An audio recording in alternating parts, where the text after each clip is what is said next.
Hey, deep divers. Don't forget to smash that like button, subscribe to the channel, and, drop a comment below. Today, we're unpacking this wild story about comedy and politics and a whole lot of, wait, what? Get this? We've got Ann Coulter, the conservative firebrand. Her and Tony Hinchcliffe, the comedian whose humor can be, shall we say, a little spicy. To say the least. So rewind to 2016, the Comedy Central roast of Rob Lowe. Coulter's there ready to roast and be roasted. But here's the thing. She totally bombs. And it turns out she rejected the jokes written for her, including some by Hinchcliffe himself, because she thought they were just that bad. Yeah, it's pretty much unheard of for a roasty to rewrite jokes, you know? These roasts rely on a certain flow of back and forth between the roasters. Usually the roasty trusts the writers to deliver the burns. Well, Coulter said she even tried to let him down easy, calling the jokes dog stick. Instead, she decided to write her own material, and let's just say it didn't exactly kill. One joke that really tanked was about Jeff Ross, the Roastmaster General, being like Hillary Clinton because he's always at roasts and thinks he deserves to be there. Now, for those of you who might not be comedy nerds, Comedy Central roasts are known for their no-holds-barred humor. It can get pretty brutal. So the question is, were Coulter's jokes objectively bad, or was it just a mismatch between her style and what the audience expected? Right, you got to be ready to bring the heat at a roast like that. And while Coulter was busy rewriting, Hinchcliffe was on his podcast talking about the whole situation. He said they had written a killer set for her, but she went off script and messed it all up. This really shows you the potential for clashing creative visions in this high-pressure world. How much say should a roastie have? Is it ever okay to completely rewrite the material? There's this delicate balance between trusting the writers and making sure the roastie feels comfortable. Then fast forward to 2024 and things get even crazier. Hinchcliffe finds himself in hot water for some seriously offensive, racist jokes he tells at a Trump rally. And who pops up on Twitter looking shocked? None other than Ann Coulter. She tweets that she's offended by an unfunny comedian.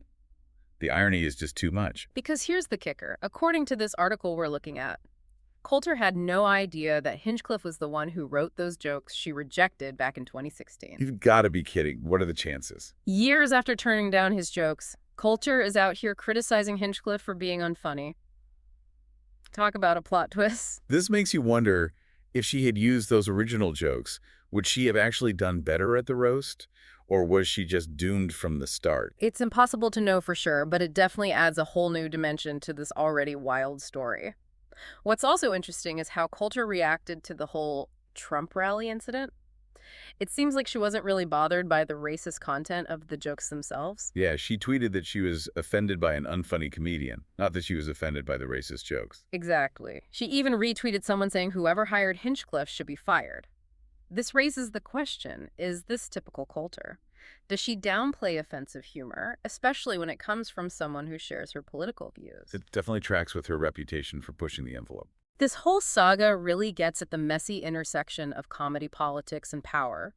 On the one hand, roasters are supposed to push boundaries and make people uncomfortable, but there's also a responsibility to consider the potential harm of certain types of jokes. And then you have the roastee, who's putting themselves out there to be roasted, but also wants to have some say in how they're portrayed. Yeah, it's a tough line to walk.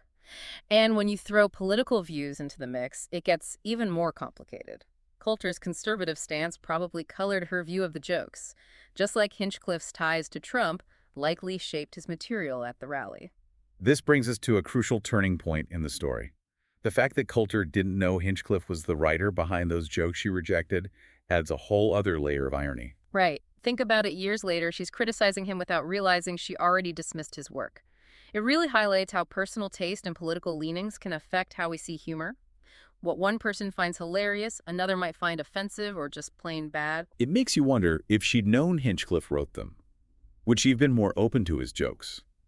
Or would her political differences have still led her to reject them? It's a hypothetical we can't answer for sure, but it's certainly worth pondering. This whole thing underscores how humor can be powerful, but also a double-edged sword. It can challenge norms and spark conversations, but it can also be used to reinforce harmful stereotypes. And in the age of social media, where jokes can go viral in seconds, the stakes are higher than ever. Absolutely. Comedians have to be extra careful about the impact of their words.